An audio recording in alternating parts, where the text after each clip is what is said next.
Hi, this is Brother Louis Montgomery. I am the historian for Kappa Phi Lambda, and welcome to our next installment of our oral history project, Standing on the Shoulders of Giants. I am pleased today to interview Brother Calvin Austin. Brother Calvin Austin, how are you this morning? I'm good. Thank you. Thanks for asking, and thanks for selecting me to be interviewed. Oh, it's my pleasure and our pleasure. So, Brother Austin, if you don't mind, tell us where you're from and where you went to college. Okay. Let's see. I am from Birmingham, Alabama. I grew up in Birmingham in the 50s, attended elementary school, started off in Catholic school, went to Powderly Elementary School where my mother taught, and graduated from Ullman High School. And I went to Tuskegee Institute in Tuskegee, Alabama. The pride of the swift-going South is Tuskegee. Indeed. Now, how far is Tuskegee from Birmingham? It's about 130 miles. Okay. Yeah. So it's not that far, about two and a half hour drive if you're doing the speed limit. Okay, understand. So why Tuskegee of all possible places to go? When I left high school, I wanted to be an architect. And when I left Tuskegee, I went there to enroll in their architecture program, which I did my freshman year.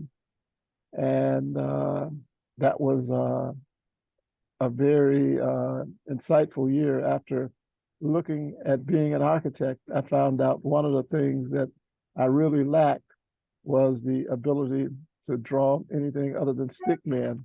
And the buildings that I was drawing or thinking about drawing compared to the other people that were in my class were futuristic, artistic buildings that I could draw them mechanically, but on the creative side, I wouldn't be able to represent what I'm doing. I could give blueprints and structures that would represent that, but so I decided that maybe architecture wasn't where I needed to be, and from that I decided to major in mathematics, and the rest is history. Okay, all right, very good. So you majored in math. How did you decide to become a member of our fraternity? It was sort of my freshman year. I was an observing year, and I had there were a group of us that were really close friends, and we're still, the ones that are left, we're still good friends now. That I think 3 of them were going to pledge Omega. One pledged Kappa, and I pledged Alpha. And my source of elimination was the guys that wanted to pledge Omega. And I looked at the people that they were hanging with, the Omegas were hanging with, and I said, I don't think I'd fit in there. Okay. The person that wanted to pledge Kappa, I felt basically the same way. And when I came around the Alphas, it just seems as though I fit right in with them. And we had a whole lot of things in common. We had the similar temperaments. We had similar values and things along those lines. And I'm not trying to make any disparaging remarks about the other guys. They had similar values and things along those lines, but just the way they presented themselves on campus was not necessarily the way I wanted to be presented on campus. Understand. So what year did you cross, and through which chapter? Gamma Phi, November 12th, 1965. Wow. There were 6 of us. Okay. George Gibbs, Artis Hopper, Bob Baker, Walter G. Robinson, Richard Caldwell, and myself. That's fantastic. 2 of them we've lost. One we lost through attrition. He just disappeared. Hmm. And George Frank Gibbs, who was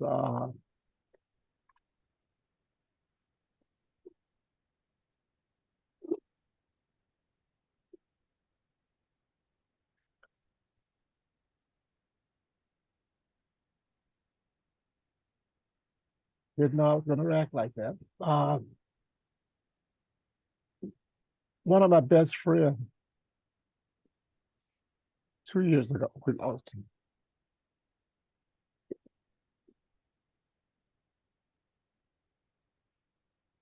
But let's go on. Okay, absolutely. Do you have any other members of your family that are alphas?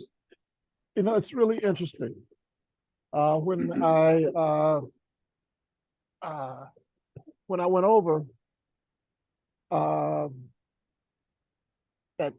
at Christmas, my uncle came in.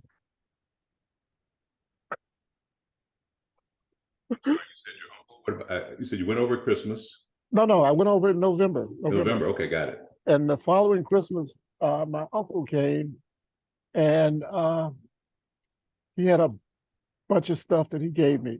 Mm-hmm. Nice. He gave me his paddle. He gave me his light. Hmm. He gave me, and I didn't know he was an alpha. Really? Okay, interesting. Okay. And when I found out he was an alpha, I felt extremely good. Mm-hmm. Okay. Yeah, it sounds like so he's an uncle that clearly you had some admiration for. Oh yeah. Okay. I mean, you know, it's just one of those things where he was an attorney in Mobile. Mm-hmm. He was, if you ever come over to my house, I'll show you this article that they had in Sepia magazine that showed where he was the first Black attorney in Mobile since Reconstruction, I think. Oh, really? Oh my gosh.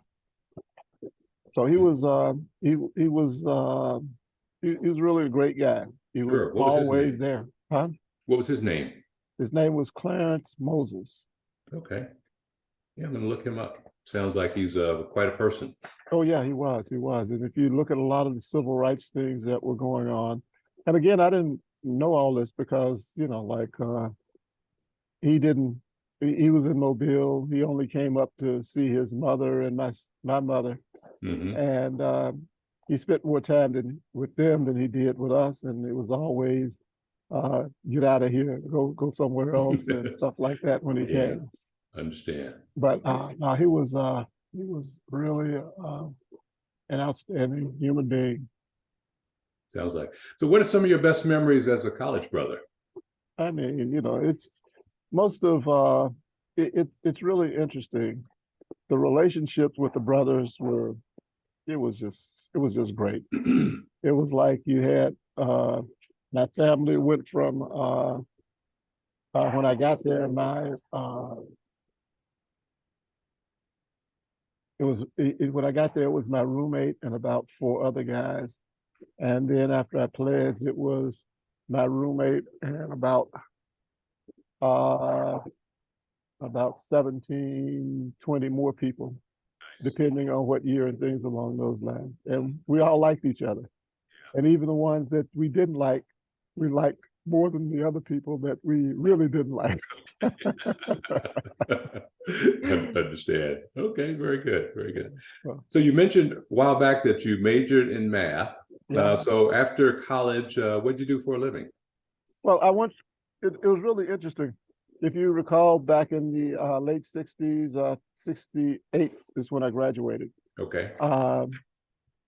The Vietnam War was going on hot and heavy. And there was a lottery that the brothers had that I was going to get drafted. And I laughed and told them if I got drafted, I was going to Canada. But I moved to Cleveland, Ohio, and it was my goal was to find a job that got me a deferment. Okay. And fortunately, I found a job with a company that manufactured torpedoes. Oh boy. The Mark 48, Mark 46 torpedo. and I became a reliability engineer. Okay. And as a reliability engineer, I was a vital part of that organization. Sure. And the guy from personnel wrote this glowing letter. I'd been with the company about 2 weeks. And as I read the letter, and he told the draft board how important I was, I looked over and I said, "Gee, I'm all this. You think I should ask for a raise?" Nice. And he said, "No, you should hope you get a deferment." That's that's how I got my first job, and Okay. it was interesting. I stayed with that company a while, probably too long, but it was a good company, good people, a an opportunity to get into management and leadership, which I did. So it was okay. Got it. Okay. And so ultimately, you somehow made your way to Howard County. So tell us how you managed to go from, I guess, from Birmingham to Cleveland to ultimately into Howard County, Maryland. Well, it was really it was interesting. As I said, I worked with the company that got me the deferment, and with that company, they bought some. They expanded, and I was with their government systems division, and I became. I got into their materials management department, and I moved up, and I moved to Long Island, New York, Melville, New York area, and became the director of materials there. And I worked there for about 6 years. And after that, that particular division started to decided it was going to move to Florida.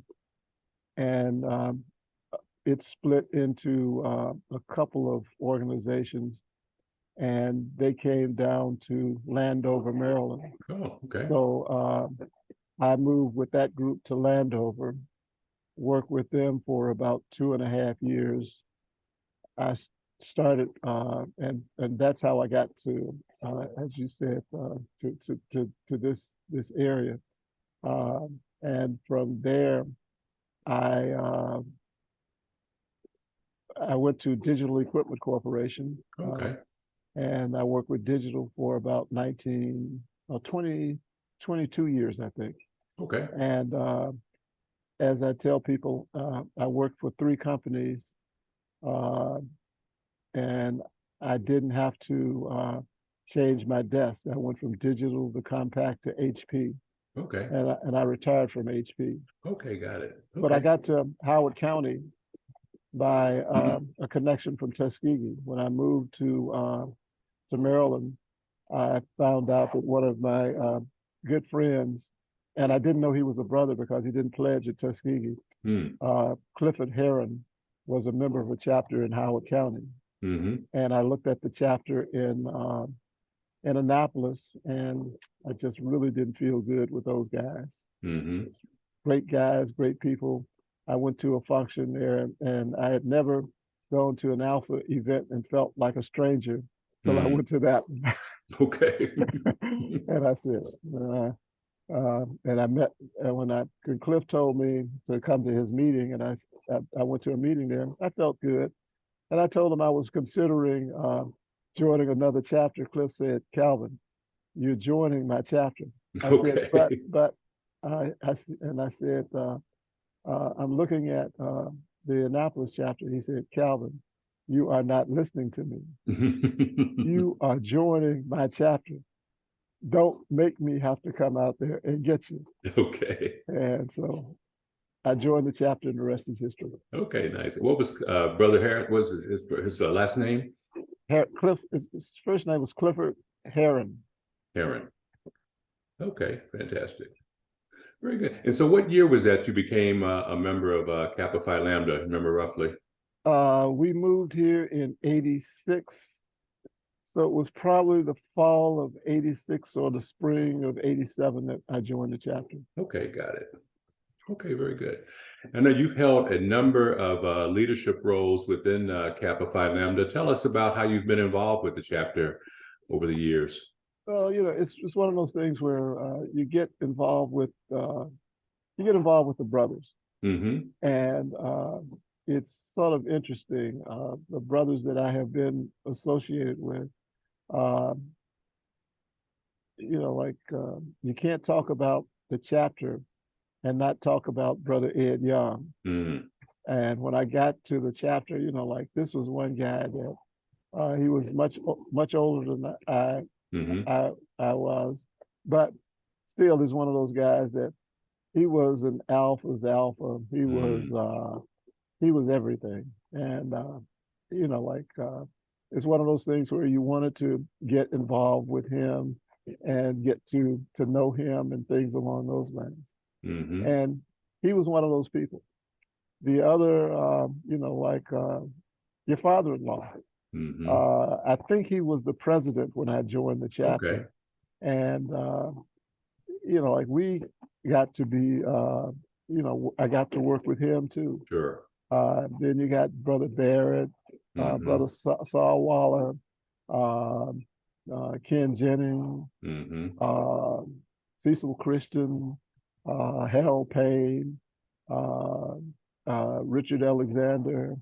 You just had so many people that I just came to admire and respect. They are going to see this and be able to say that maybe I should treat them better since I have all this admiration and respect. But that's nice. Those are like being with those guys it was just great, and they would get things done. We go to a meeting.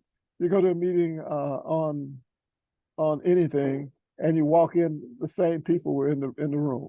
Okay. And it's like the 80-20 rule. It was those people plus whatever it took to get 20% because they were there. Sure. The people like I guess Waller, Barrett, and Ken Jennings. I mean, they were sort of like the Three Musketeers. If you walked into a room, you'd see them. Sure. My wife and I went to an event out in Montpelier, a jazz concert. Who should we walk into and see but those three guys sitting there, nice. thinking that we had found this thing that nobody else knew? And they said, "We didn't know you." And I said, "Yeah, it's just great." The Kappa Phi Lambda is really an example of good. I mean, the brothers there that we've, like people that are, and I have the ability to get along with just about anybody because I don't take anything personally unless it's personal. And if it's not personal, we can go at it because I just really feel as though if it's an issue, we can deal with the issue and let's just deal with the issue. But if it's personal, then I take a step back because once you start getting personal with things, it does not. And I've only had a couple of those, and I won't talk about those here. But it's one of those things where it's just basically the brothers there are just good people. People that have come through the chapter have been good people, and if they haven't been good, they've put up a good mask to make me think that they're good. Okay, very good. Now, I know that in you're being very modest. I know you were the chapter president for a time. Can you tell us about your decision to become the chapter president and any highlights from your administration? It was one of those things where the chapter got down to the point where I had run for president and lost. And when I lost, the fire in my belly went away to be president. But I always went to conventions. I always went to things, and there came a point where they were looking. The chapter ran out of people to be president, and who has who's met all the requirements to be president, and I was the only one.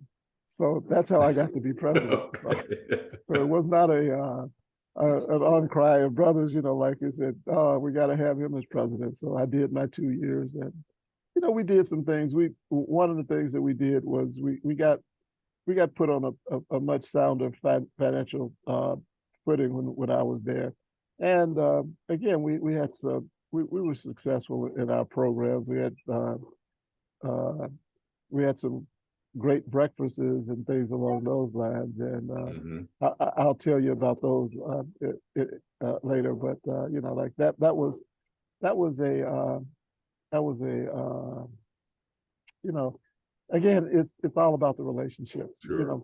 The relationships that I made then, relationships I made, and off. Like I was the secretary for Harold Payne when we went through some issues, and like it's just one of those things where you work with brothers, and the only way you get to really know people is working with them in committees or serving as officers and things along those lines, attending the meetings, having the discussions after the meetings, and building those relationships. And that was the one thing about being in college, is that we pretty much lived together. Like you go to your room, you got a room full of brothers.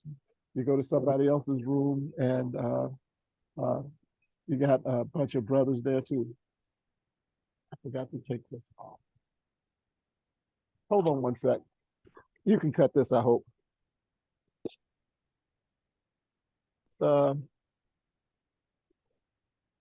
Okay. But no, it was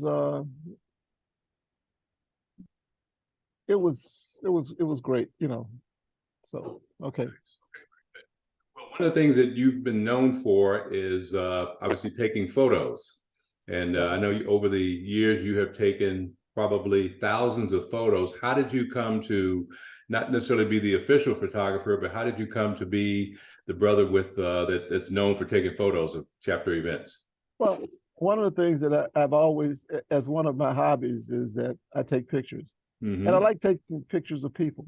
And it's one of those things where I tell people that my memory is bad, but if you're around me, I probably have a picture of you. So there's evidence that I do know you. Sure.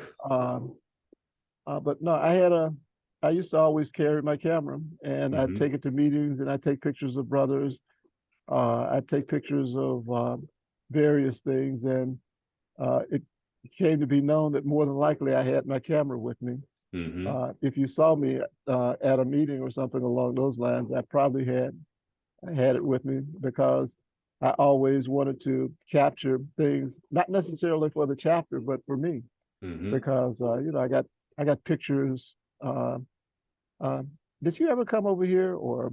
No, I haven't been over there yet. Okay, but no, I got pictures and pictures and pictures, and since digital, it's just one of those things where everything went up exponentially, because you can take many, many more, and it doesn't cost as much to look at them as it does when you as it used to, when you had to pay about 11, 13 cents a print for the picture. Sure, absolutely. Good. But never, as I said, never really was an official. Just took it, and brothers asked me to do it, and like I try to do anything I can that the brothers asked me to do. That's great. I want to come back. You mentioned that there was some memorable breakfasts during your time as president. Was there anyone in particular? Any stories that you wanted to share? Yeah. Daryl Matthews, President Daryl Matthews. Love brother Daryl Matthews to death. Daryl Matthews was he was going to be our breakfast speaker. And brother Matthews had an event that he had to attend the day before our breakfast, and there was a snowstorm, and he couldn't get there. So at 6 o'clock in the morning, I wake up to a phone call from Kwame Nziba, who was the vice president and also the chair of the breakfast that year. And he said, Brother Matthews won't be able to make the breakfast. So immediately I went into crisis mode, and we started discussing who could we get to speak? And again, another brother that it is interesting how we got to be close. Before that, we had always seen each other, and if you knew Boyer Freeman, he was one of those brothers that no matter, he was always positive. He was always this big smile on his face. He was always just a genuine good human being. And so I said, oh man. So I called Brother Freeman and asked him if he would speak. And Brother Freeman said, what? Absolutely. Thank you. Thank you. Thank you. You're going to give me, he said, man, this is great. Like he made it feel as though I was doing him a favor rather than him doing me the favor. Nice. And, like from that point on, Brother Freeman, and I used to, I'm sure he kidded everybody like that, but he became one of my favorite brothers in the chapter because he saved my posterior. He saved the chapter. He spoke, and when he got through speaking, everybody, at least I was saying, Daryl who? Daryl who? Nice. So you didn't miss a beat. He was great, and as I said, I love Daryl, and Daryl just ran into the situation, but it was, and I think later on Daryl came back and he did speak out of breakfast, but it was going to be my opportunity to have the first sitting president of the fraternity speak out of breakfast, but it was also one of those situations that when I was president of the chapter, we had the president of the fraternity, Eastern Regional Director was from our chapter. We had district, and I guess there were about 5. The executive director was also a member of the chapter. So we had like 4 or 5, the top leadership. We were the hub of the fraternity at that point because we had all the people at the chapter. Very nice. Very good. Yeah. You touched on it, but I was wondering if there are any other particular memories about since your many years of being in the fraternity that you'd like to highlight. Any other particularly great memories? It's one of those things where you talk about great memories and stuff like that. I mean, I would, like there are people that I mentioned Brother Ed Young. I mentioned your Freeman Sand. Like Harold Burgess, I hadn't mentioned him. Richard Alexander, Cecil Christian, especially Cecil Christian. Cecil Christian became my road buddy. We went to about 3 or 4 conventions together. Nice. Any convention that I didn't go with my wife, or he didn't take someone with him, we stayed together. Nice. Or I stayed by myself. It's one of those things where the relationship that I had with him was, I mean, he was it. I mean, there are. I can't say enough about Brother Christian because he was such a he was such a tremendous human being. He was the rock. He was when I got there, he was the person that if you went to a meeting and you didn't have your stuff together, you could rest assured that Brother Christian was going to bring it to your attention. Okay. And as he aged, he wanted me to take on that task of doing that. And when I'd bring things up in meetings, and never to do anything other than make sure that we are staying within the lines that we say that we're going to operate in. And it's just one of those things where we working with the brothers that I work with, members of the chapter. Harry Evans, he's one of those guys that when I was before I came president, Harry was always he was a taskmaster, and if you listen to Harry, the points that he's making, he's generally right. He is, and if you look at a brother that has shown people that you can do things, he's been successful. He's been chapter president 4 times. And you look at, it's just one of those things where the thing that I would tell anybody about it is that you just got to go through the chapter and look at the relationships and the people that I have relationships with. Just about everybody that I have come in contact with, they are just top-notch people that worked in my administration. Over there on the wall, I got 2 pictures the 2 years that I was president of the chapter. Those guys that were officers there, I still have a really good relationship with every one of them. And it's just the brothers in the chapter, people that I have watched grow up. Brother Bruce Dorsey, I remember when he met his wife, and now he has 2 daughters that I think have graduated, and one that just started school out in Arizona, and you just watch those people grow. Brother Vince Harris, I remember when he was out before he met his wife. So it's just relationships that you have with all these guys. And things along those lines. And that's great. And Dennis Kemp, we've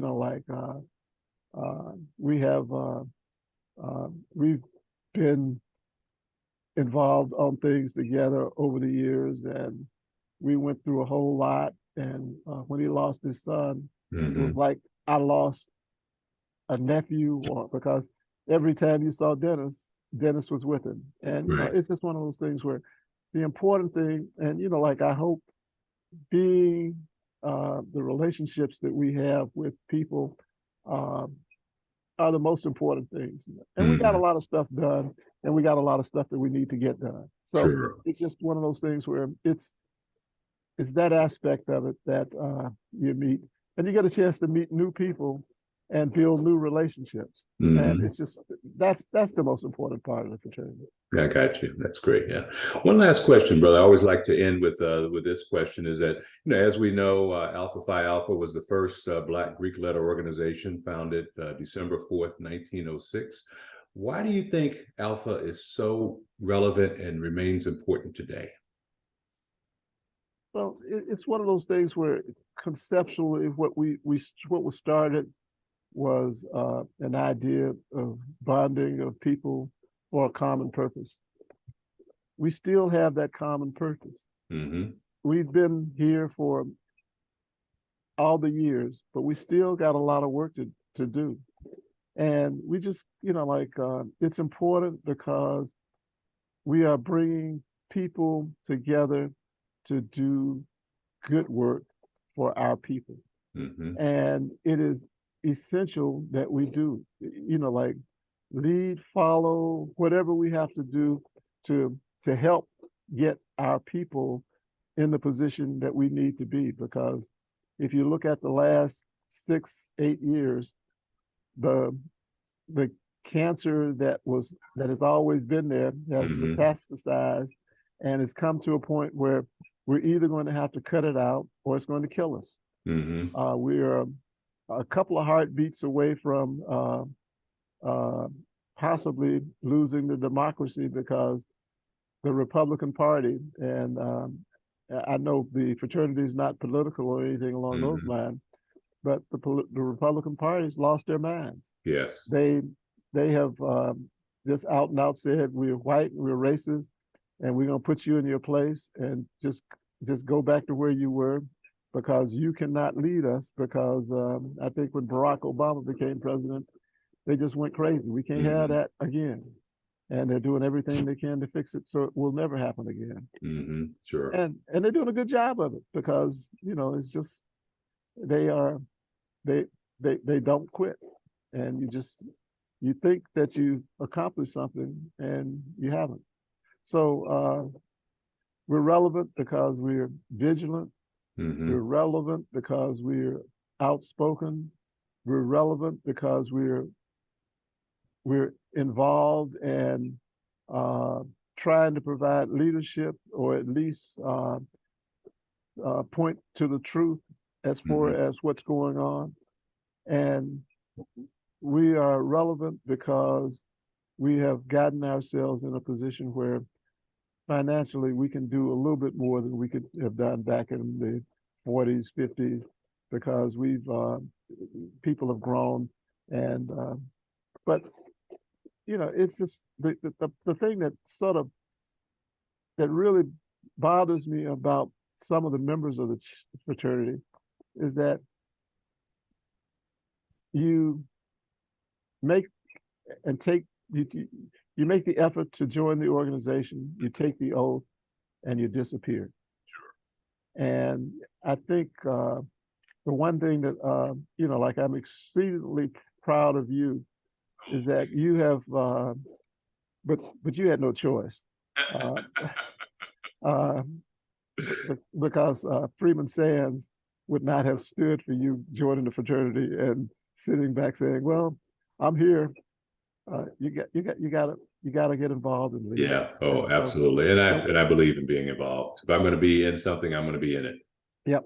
And one of the things that I am extremely happy that you're doing is that you're sitting down with brothers and you're having these conversations, because there are brothers that we didn't have this conversation with. We didn't take advantage of whatever technology it was to get this information, because I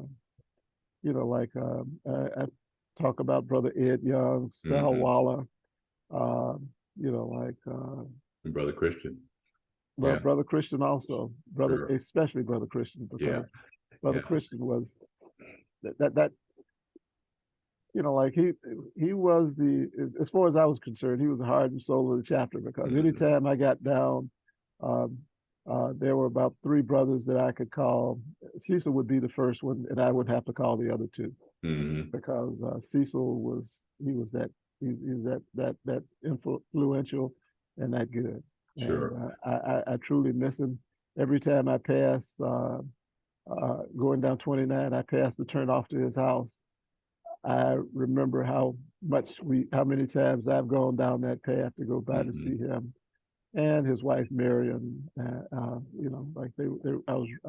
considered myself being really close to them. Sure. Well, in a lot of ways, he was the inspiration for this work, because we didn't get to have this conversation with him, and I know we lost so much with him. So, I made it my personal mission to make sure that we didn't. Well,